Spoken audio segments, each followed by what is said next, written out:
And now on best behaviour.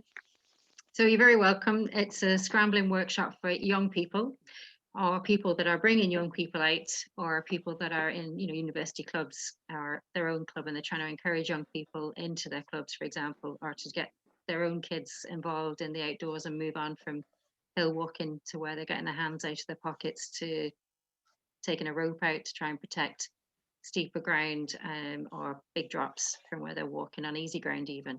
So it's such a broad topic, scrambling. It's probably one of the nicest things to teach because it could go in many directions, and it also opens up another swathe of landscape that you can travel on. Sorry, I'm just muting someone there. So I suppose one way of thinking of it, you can travel through the mountains on foot quite easily, but sometimes you're going to hit obstacles and barriers. It could be exposed section. It could be that there's a bit of snow on that section that makes it very slippy, or it's very wet. It's not difficult, but if you slip, it'd be fairly serious. So you might choose to go somewhere else, avoid it. That's your route choice, route finding, and work your way around it so it's safe.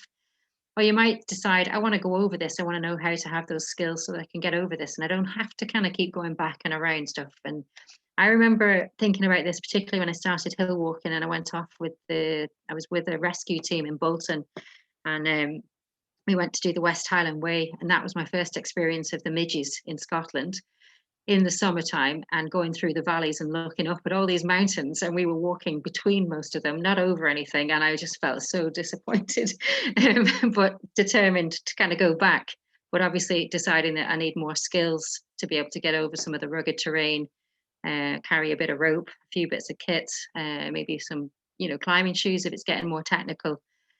But so that you didn't have these barriers to going up stuff, you got some skills then, so you could continue your walk into scrambling, get your hands out of your pockets, and use a rope to protect sections, and then put it away when you don't need it.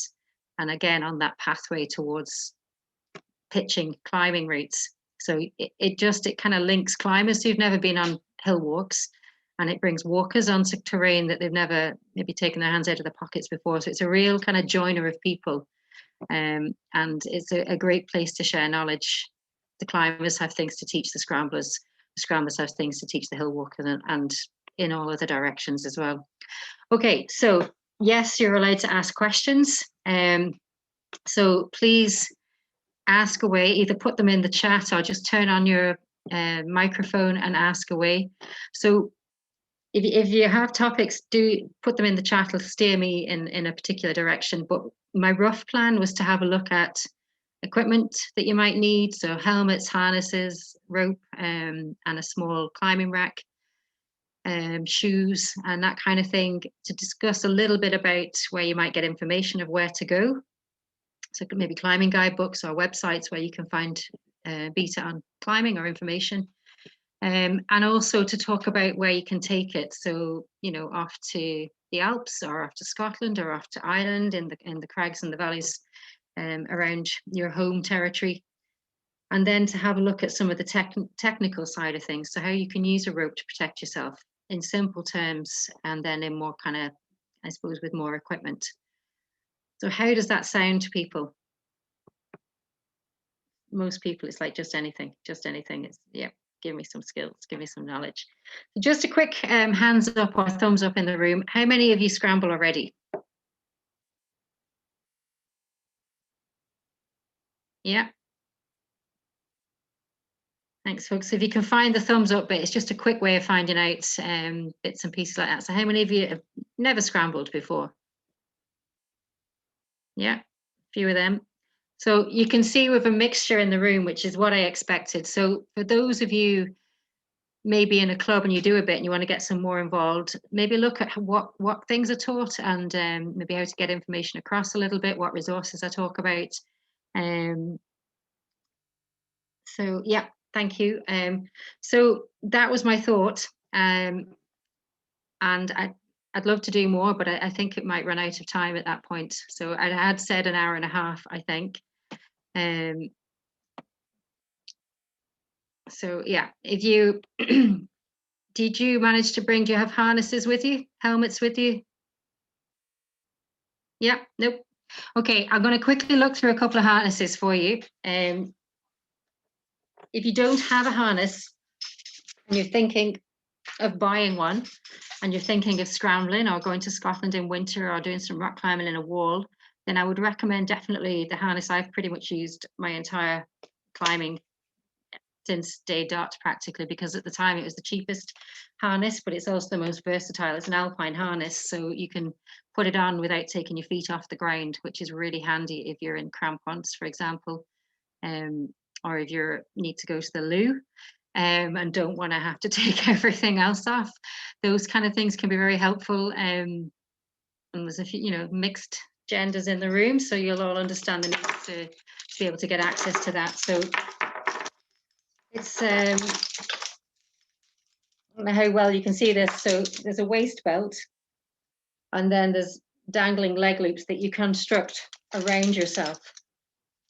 But in comparison to a kind of a center harness, so a classic, it's got a waist loop and 2 leg loops hanging off it, and this central loop for tying onto.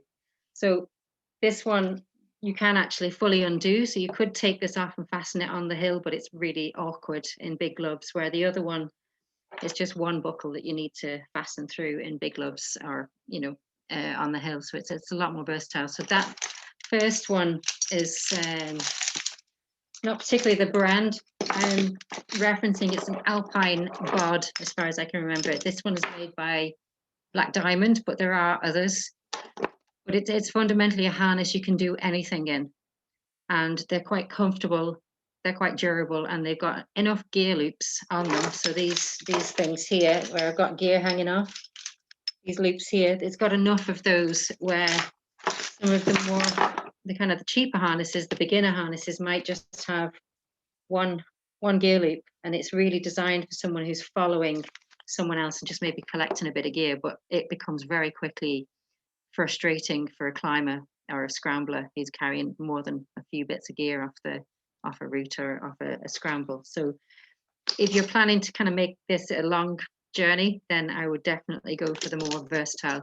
The other more common harness I cannot find. It's somewhere in one of my rucksacks. The more traditional harness with the leg loops and the waist loop.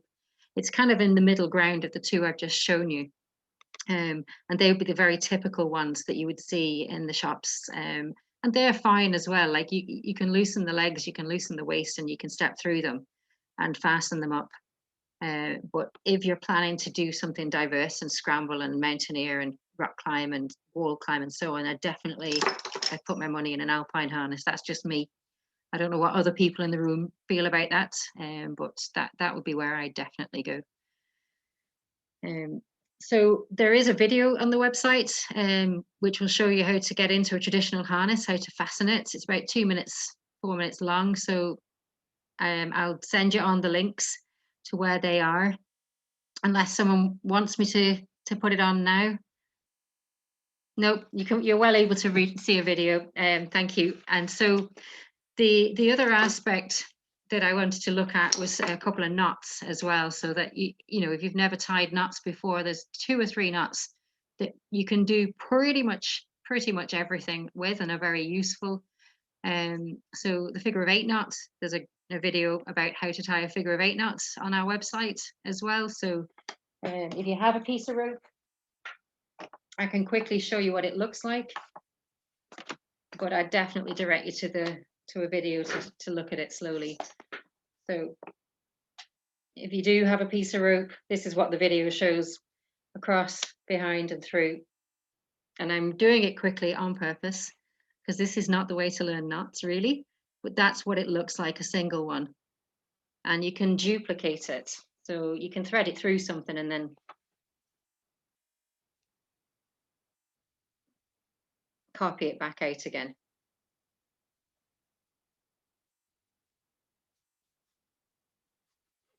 So you end up with a double version.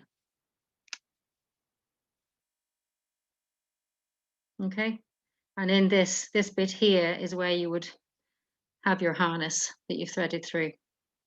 So you tie the single one, poke the end through, and then thread it back out again. So so there's the tail.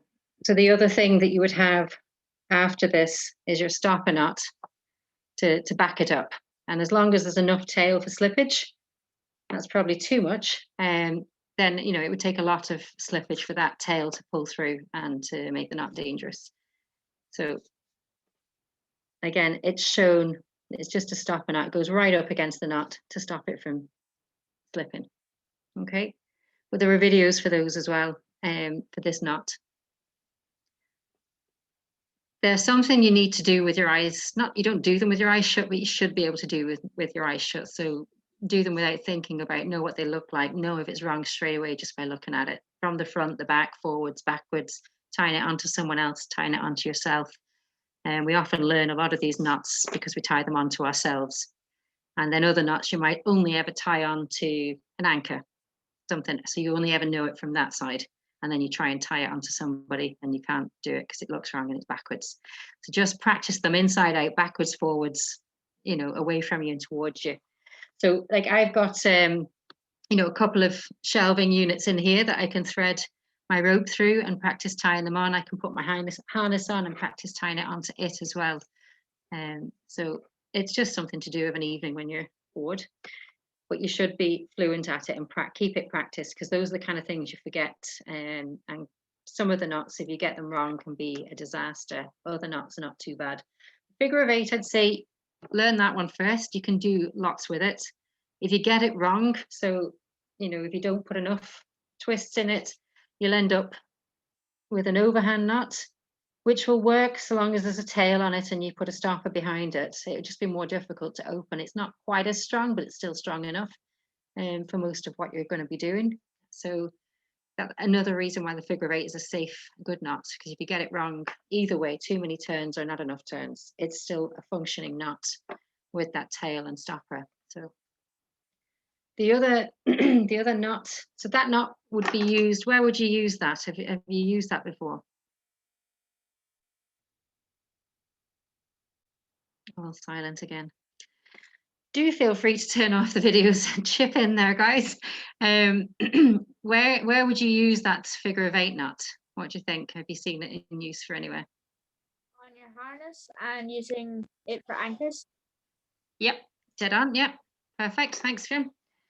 So where I showed you the harness, there are different places to tie in on a harness. So this kind of center harness, group harness, they've sewn the waist and the legs together to create one loop.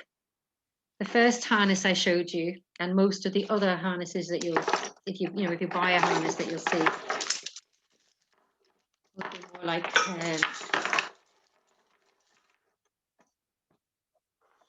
look more like this.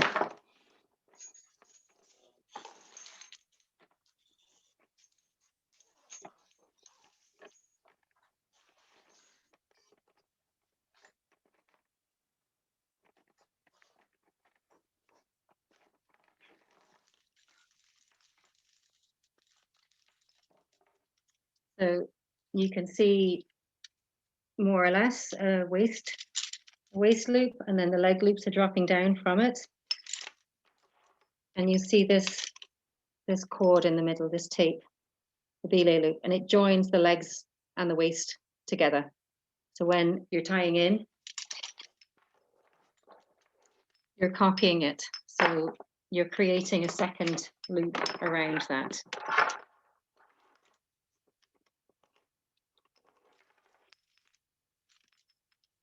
Which is why we have videos for this, because it's a nightmare to try and show it on the screen like this.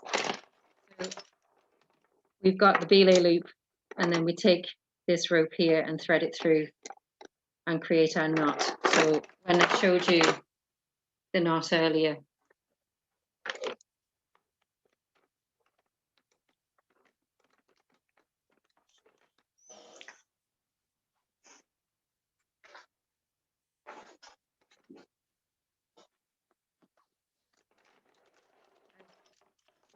I've tied my single one and I've threaded it through, and now I'm just going to copy it.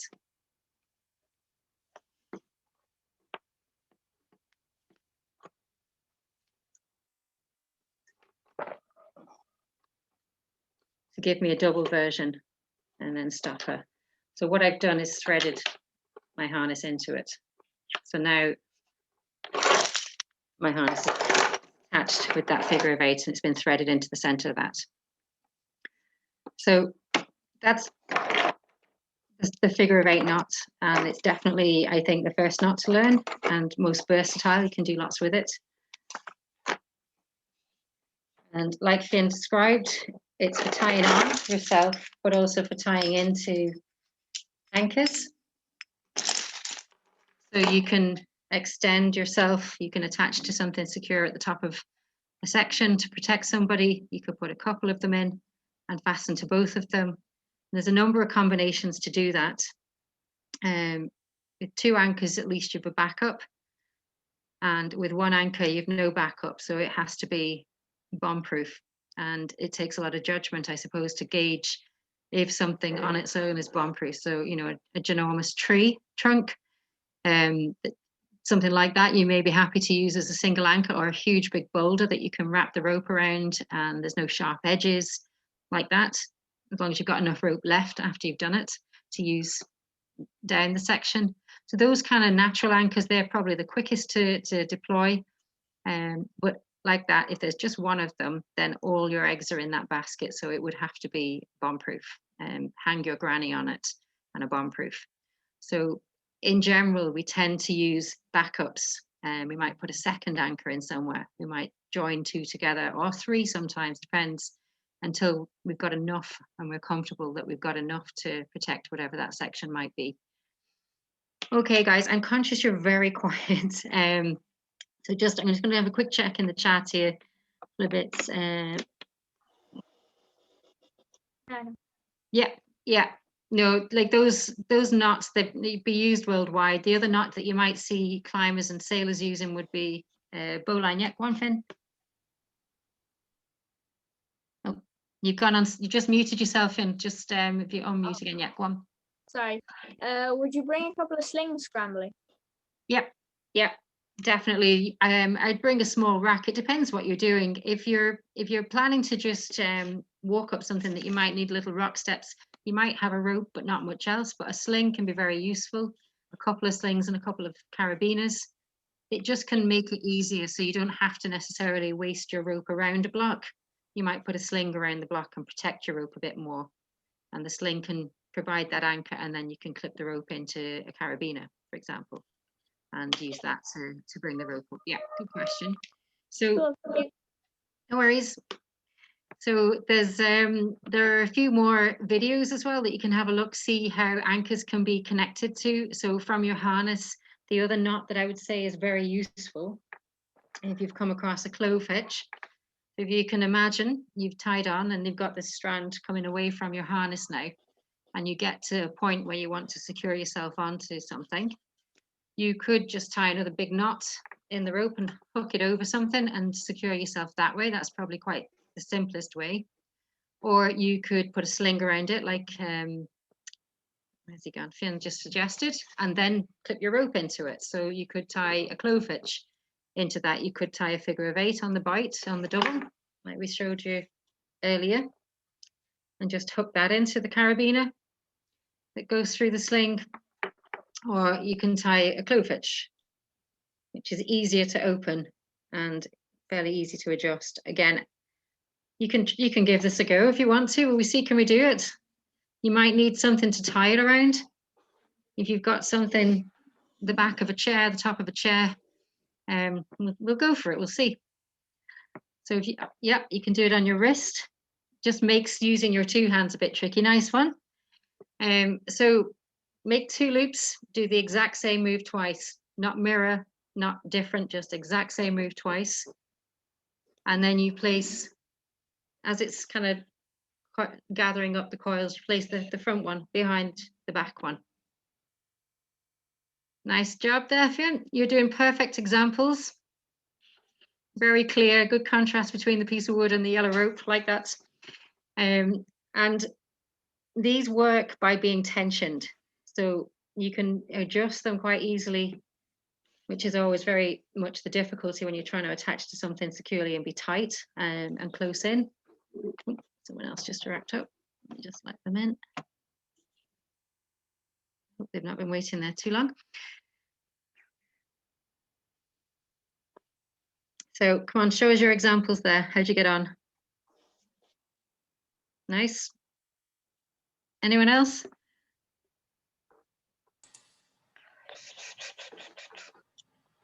I can hear the thought process. Go on for it. Go on, Anya. Show us what you got. Yeah, good. Have you done it before? Yes. Have you, Fionn? I'm very sorry for mispronouncing your name. Tell me exactly how I should be pronouncing it. Fionn? Fionn, yeah. Fionn. Okay, I will stick with that. Thank you. Yep. Okay.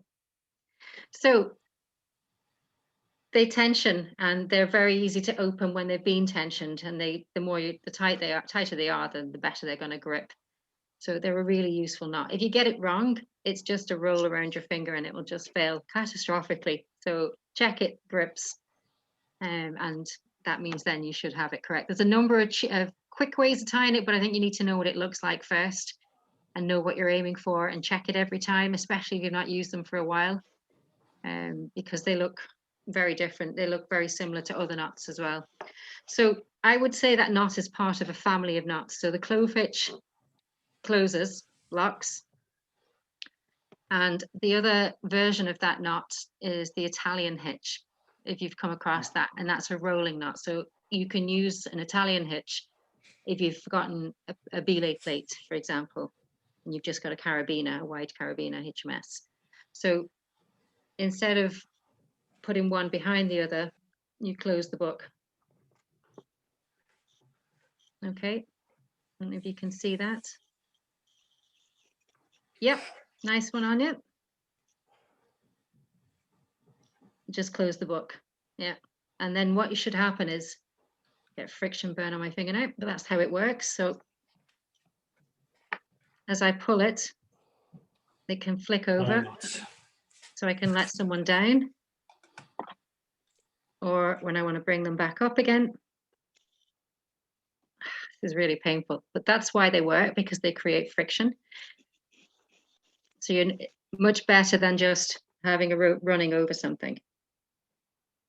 Okay, so you can see it's a very similar knot. It's of the same family, but they do very different jobs. One grips and one gives. So the hitch, the Italian hitch, you can use to belay someone, and you don't need any extra kit than your carabiner that you already have. So that's a really useful and fast way if you've got, usually if you've got an anchor, a direct anchor that you're going to use, so a block or a tree or something big like that with a sling on, and you can just dip it through the carabiner. So is belaying something you've heard of before, I'm assuming? Yeah. So as part of that rack that we described earlier, you're asking what kit. So you can go with just a rope and you can tie someone on with a waist loop. You can do a body belay. You can put a sling, a loop of the rope around an actual anchor, a block, and so forth. And you can sit down and put the rope over you and bring them up on a body belay. So no equipment.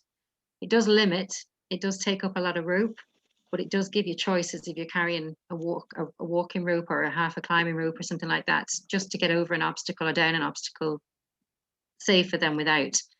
But if you're planning to go scrambling, then you'd equip yourself. You'd bring a small rack, a few, again, I don't know what language you're familiar with. So if I'm using terminology that means nothing to you, just holler and I'll describe it a bit more to you. So I'm going to grab a bit of rack here. So the first two things that we've mentioned, so carabiners, there's a variety of shapes and sizes. This is a pear-shaped or HMS, and it's biggish, most versatile. I can use an Italian hitch in this because it's nice and wide. It gives it space to turn over, where if you've got something that's quite narrow, it can pinch and make it difficult. So, you know, if you've got some of those in your rack, then they do everything that you could possibly need, but you can get smaller ones that are lighter, so it's not so heavy to carry as well. So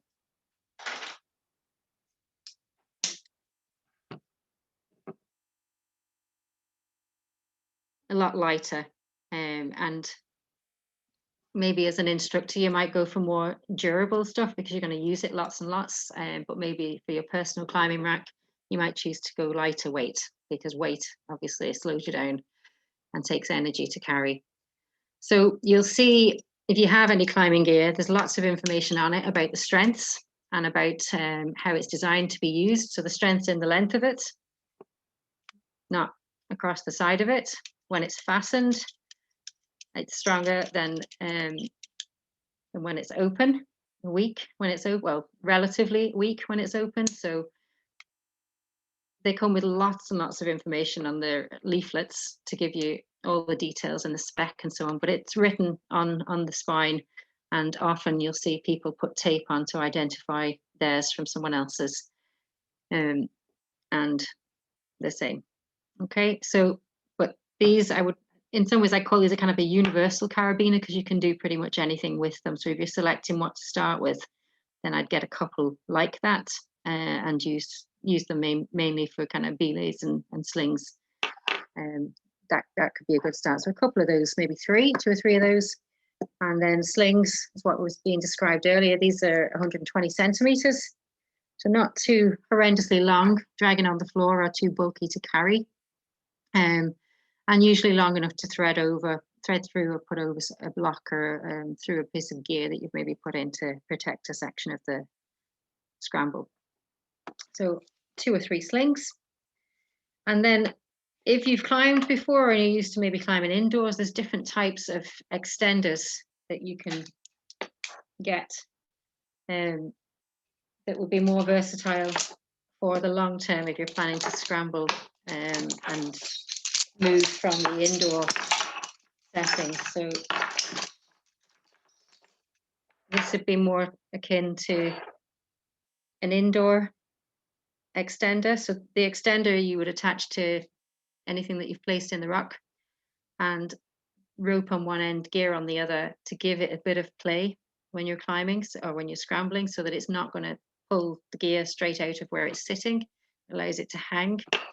But you can also get extenders that you might choose to extend longer, and this is the half the size of the sling I just showed you. So whatever, 60 centimeters, I think. I'm not a centimeter person, but anyway, 4 foot and 2 foot slings, but the shorter version. So you're more versatile. It's a little bit heavier, but you can shorten them to be the same length as your indoor kind of short slings. And they're grand. They're both fine. They're both secure and safe. But the top ones, they're a bit more versatile because you can lengthen them if you need to reduce the friction over an overhangy bit or a block that the rope is going to run and rub against and slow you down, cause drag. You can extend it out a bit and protect the gear, keep it in place better. So again, I've always kind of scrambled, so I would always have a few longer extenders and some indoor shorter sport type extenders as well, because they're lighter, so a mixture of them. But if you're choosing it for scrambling, I get maybe 3 or 4, the longer ones that you can shorten up. And then the bits of gear to put in. So I'm hoping I have some wires on this rack I picked up. My last climbing session was in Dorky Quarry, and it was a top roping session. And that was whenever it was, the last time we were allowed out. So I don't have wires on this rack. I have 2 other types of gear. So you may have come across camming devices, like a syringe action. There's different brands, different types, but you put them into an arrow and they open up and fill it to some degree. And then you can clip your gear on it. You're not going to get a session on how to place gear in this setup. But that's just one type of gear. So, you know, maybe if you're second in following someone up something, you'll have some idea of how to lift it back out again. And again, they come on a length of tape. Some of them are extendable, so I can make this one longer. And some of them are a fixed length. So for this short one, you might choose to extend it with one of those extenders I just showed you, because the shorter the distance here, then the more moving of the gear is going to happen, and you don't really want the stuff to move in its place. You want it to stay fixed.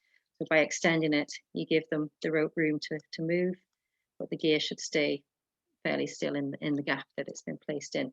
So they're very easy to put in well and badly, and they do take some skill, and the same with any of the bits of gear. They're only as good as the placement that you make with them.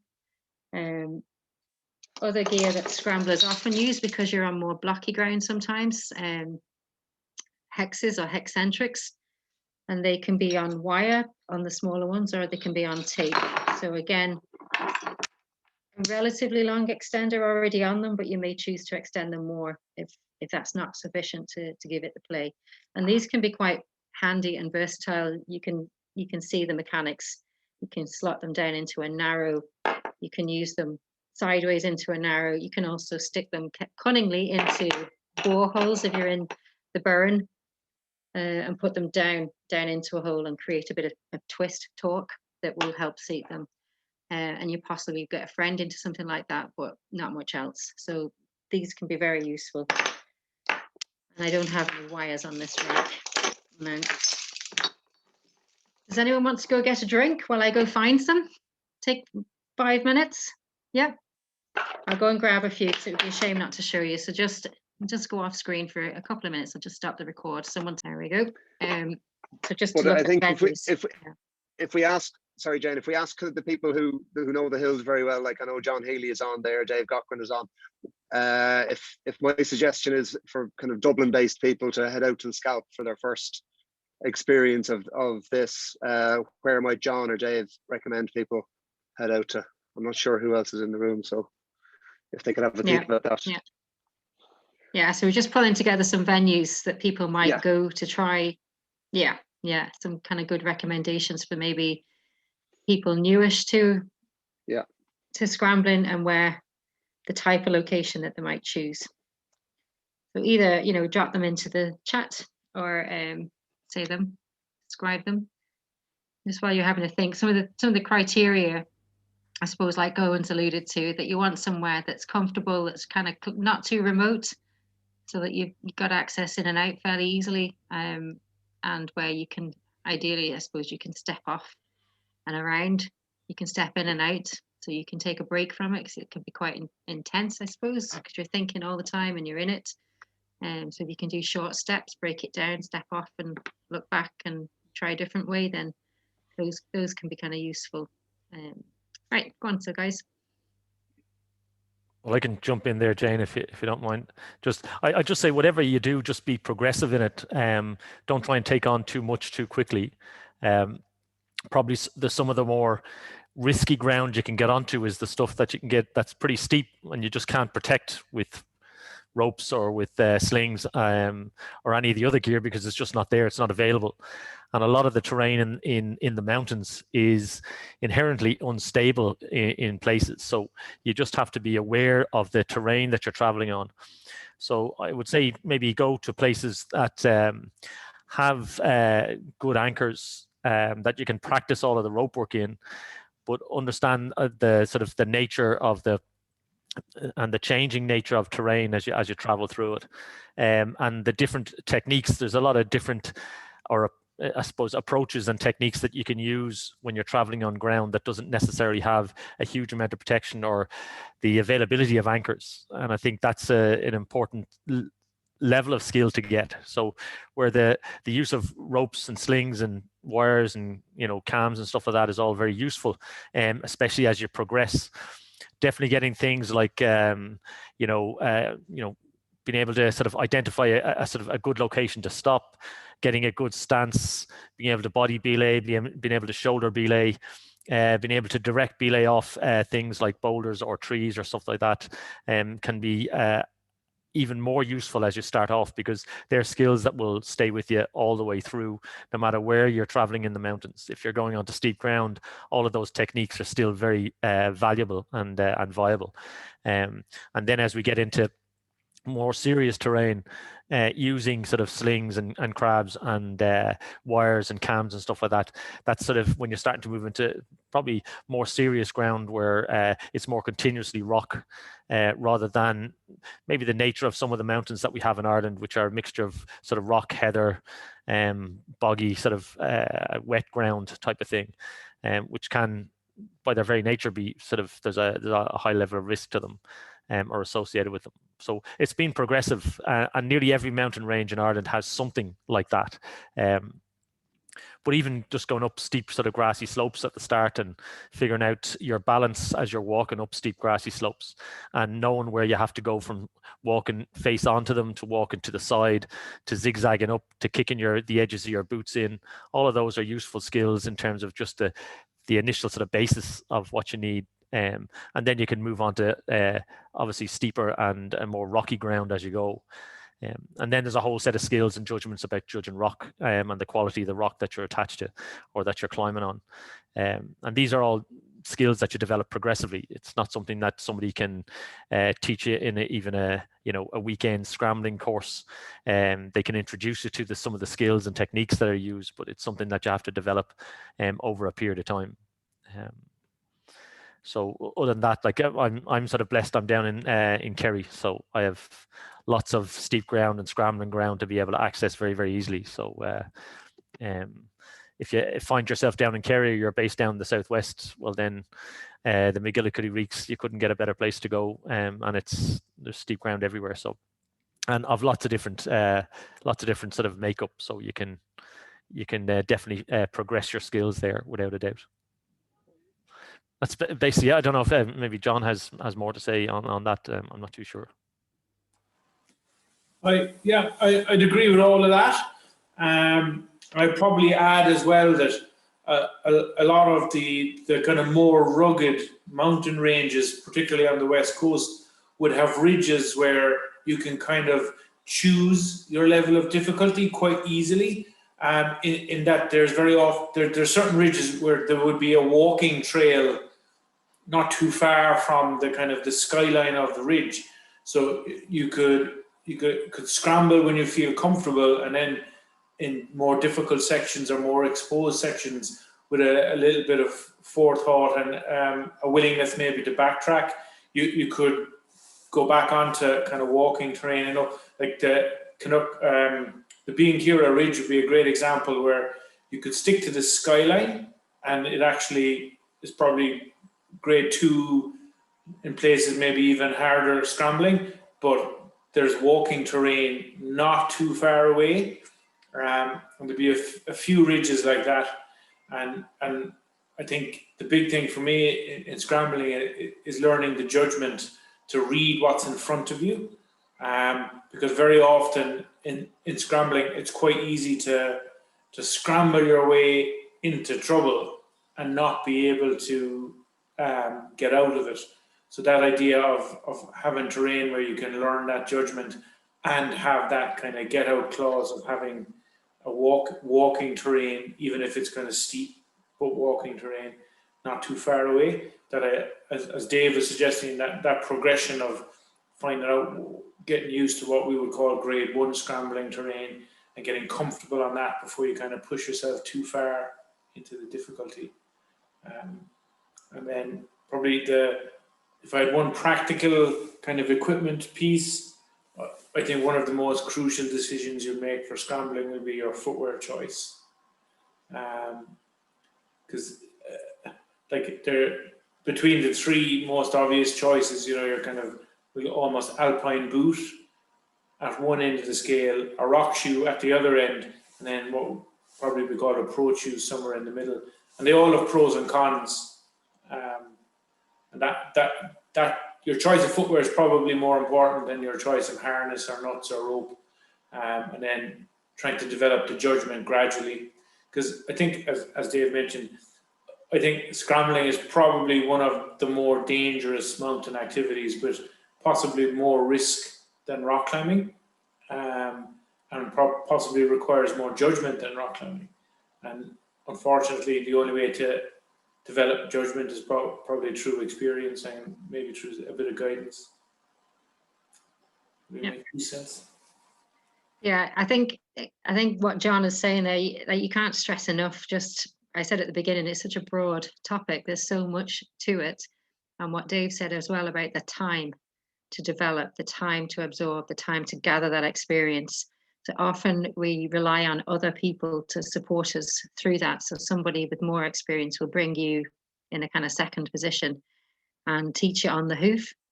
So that can make it a difficult thing to get into.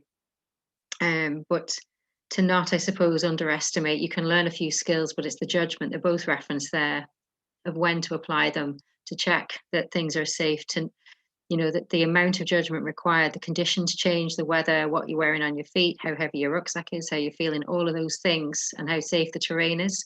So, if you're climbing in the Burren, if you're scrambling in Connemara or Kerry, the rock will be different, the qualities of that will be different, how strong it is, how secure it is, what kind of protection it lends itself to, how difficult the route finding is.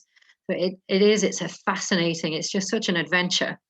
But often, picking the venue can make or break it. So having a place that you can step back out of something, that you can practice, where you're able to stand and move quite easily and not risk falling off while you're trying to practice everything, that kind of thing can be really helpful to start approaching the sections that you need to approach, and then build your skills in relative safety. So you're not taking risks where you're hanging on with one arm and pushing yourself on grade, technique, and everything else, exposure, all at the same time. Any recommendations? Is like in Wicklow, there's quite a few kind of roadside ex-mining areas that are good for kind of practicing your movement skills on, for example, getting the footwork, traversing and diagonal up and down slopes, boulder fields, scree slopes, those kind of areas can be really useful, that you can walk in off a path. And Glendalough, for example, would have a massive boulder field and plenty of natural anchors that you can work a way around, but equally get back onto a path within 100 meters or less. So, that's kind of my local area, I suppose. But Wicklow Gap, Sally Gap, there'd be kind of roadside boulder fields and crags, short crags that you could use to do on easier angled slope. Just in other areas, where are people from? Someone's mentioned Lisbon. So how far is that from, for example, from the Mournes? Who is it? Andy, I want to unmute and. Hi, sorry, yeah, we're about 25, 26 miles away from the Mournes. Okay, so not somewhere you can get to just yet. Not at the moment, no. But yeah, the Mournes would provide lots of terrain like that. All the many tours, rocky outcrops, scree boulder fields, and a fairly good path network, and equally wall network in terms of approaching and getting in with major landmarks to help. So, in and around Pigeon, not Pigeon. Yeah, actually in and around the lower sections of Pigeon and Hen Mountain, and just doing my visual of the Mournes. I can't think of the name of the crag that's roadside, but anyway, yeah, there's a number of them. If you look in at even on our website, on our D-log, our digital logbook, if you wanted to add something in, there's a digital logbook facility that every member has, and you can go in and look up the Mournes and see what climbing routes are showing there and what crags are showing there. So you can kind of use it as a guidebook as well to show you where things exist, and the same as climbing.ie as well. There's a number of places you can look to find information on climbs that people will just write down what they've seen and what the conditions are like and the gear, and quite detailed information for some areas. We could do with a few more scrambling guidebooks. It's quite limited. If you go over to the likes of North Wales, there'd be quite a lot of guidebooks written in the same way a climbing guide would be written, with descriptions and routes and lines to take and information about equipment and protection and anchors and grade and all of those aspects. So there's a job for someone when they get time. We need some guidebooks, because we've got fantastic scrambling in Ireland. I used to live and work out in Connemara, the Shranalong Valley, off the back of Mount Trasna, the bends. There's just so much rugged terrain again, that you can kind of dip into and then step off and continue your hill walk, and just build it into your day out. So, any other suggestions, guys, gals? Conscious getting quite close to 8 o'clock now, so oh yeah, a few bits coming in now. So yeah, I have to confess, I've moved away a lot from the big alpine boots to scramble. It depends where I'm going, and I'm more into my approach shoes, but that's not necessarily everyone's cup of tea. Generally, if I'm not too far into the mountains, I don't have too far to travel. I definitely find them more nimble. But the big boots can be very useful, good practice for climbing in alpine areas where you're doing longer. Let me see. Yeah, hold them up there. Yeah, they look very, are they flexible at the bottom? Do they bend a bit? Quite a lot. Yeah, so they look like they'd be quite comfy to climb in. Yeah, and good toe protection there to stop from getting scraped too much. Okay, so how are we doing? There we are. A lot of movement. So any other questions, guys? We're really scratching at the surface. It's really, I suppose, to whet the appetite, to give an understanding of why you'd get involved in it. Nothing kind of more fun than a big boot scramble, pitch after pitch after pitch, just going on, and then getting to the top of something, and then plodding down the walking route if you wish. Yeah. Jane? Yeah. If we were to bring young people, starting them on the climbing route and all that, average cost of gear per person, per young person? I suppose if you're starting from scratch, if you like, personally, I would go do a bit of kind of unroped moving around on ground, you know, get them good boots and rain gear and a rucksack. Maybe, you know, sorry, mayhem happening in the hall. But a rope that you can use, and maybe look at some of the kind of the mountain leader style emergency rope work video, that type of moving together, and not moving together, sorry, moving with just the rope, to get them started, to get them moving, to get their appetites wet. The harnesses and helmets, once you start to broach into that, then a harness you can pick up for 40 or 50 quid, depending on what and how many you're buying. If you're buying them for a group of people, you may get better discount. MI members get discount 10 or 15% in some shops. The harness I showed you, they're on the cheaper end of harness cost, and like I said, they're versatile. So 40 or 50 quid for a harness. A rope generally going to be quite expensive, a couple of €100 depending on what spec that you get. And then a rack, I'd say you'd be looking at around €500 between rope, rack, slings, few carabiners. You'd fairly quickly clock that up. Yeah. But maintained properly and maintained well, they'll last you quite a while. So yeah, the personal gear, the harnesses, and like if you're in a scout group, Michael, or yeah, there's a scout group nearby, and the guys and the girls are getting towards the older age now, 17, 18, and I think they'll be looking to expand into more adventurous stuff. Yeah, well, like I say, I definitely start with the kit free, kind of just get their hands on rock, get that appetite there, and gradually build up with a rope. Maybe then bring in some harnesses, and consider the helmets end of things, because things can fall on you, or you can whack your head stepping up, and then start to bring in slings and carabiners, and just maybe a few bits of wires and extenders as you go. It doesn't necessarily all have to come at once. I think it's like snorkeling and diving. You can get great crack out of snorkeling, and diving's not going to get you much deeper, but you can get going quicker. So Okay. Okay, good question. Though, any other questions, ladies and lads? You're all very tired.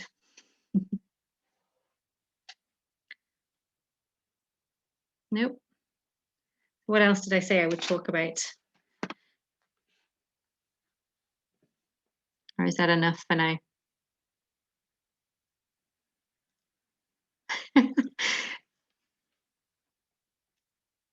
Okay, well, we've been on just around an hour now, so you're silent. I said I'd show you some wires, which I found. So I'm in a range of sizes to fit in a range of gaps, cracks. And again, like the hexes, they can go in sideways or this way, this direction, or sideways, or backwards or forwards. Yeah, I agree, Dave. Yeah.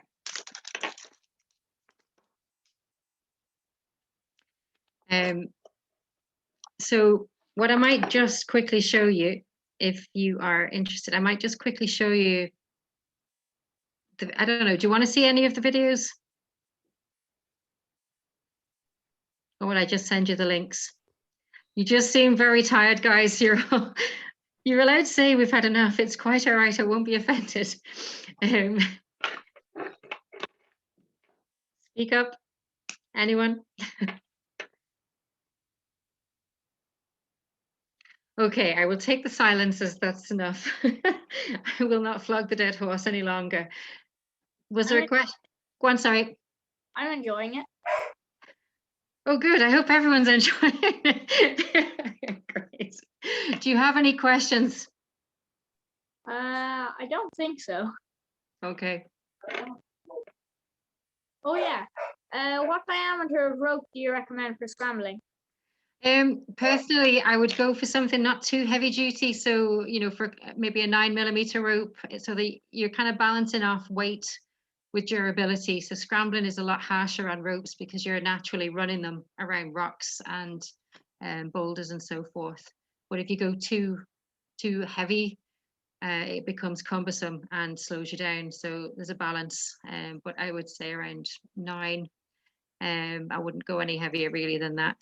But it does need to be a full climbing rope. So you'll find walking ropes that are be designed for walking, and it will say so on the rope. The rope I have here is slightly slimmer, and I use it because it's more dexterous and it's easier for knot tying. It's lighter. This is 8.1. It's a 60-meter rope which I cut in half, so I've got two 30-meter ropes, and that's really useful. It's a climbing rope, so it's kind of strong enough, but it just means that it's that much lighter. And depending on what you're doing, obviously the length changes. So if you want to do long kind of stretches, then you may need a longer rope than 30. 30 is quite short, it's quite limiting. But if you're on fairly broken ground, it can be enough to get you over steps and down steps and around.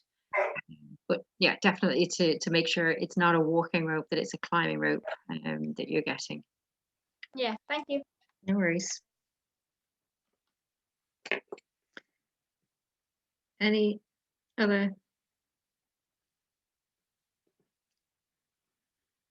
Yeah, it's really the start of the path there. And I mean that, like it's just a starting place if you've not done it before. If you're walking in a club, if you are interested to learn more skills around it, then the likes of the Alpine Meet would be a great place to bring your walking skills and your climbing skills to. If we can run it this year. And the same as well for the winter. I'm trying not to get my hopes up. it's not going to happen. Sorry, but anyway, but the same for the Scottish courses in winter in Scotland. All the rope work that you would use on walking routes to kind of secure you from slips and slides as well.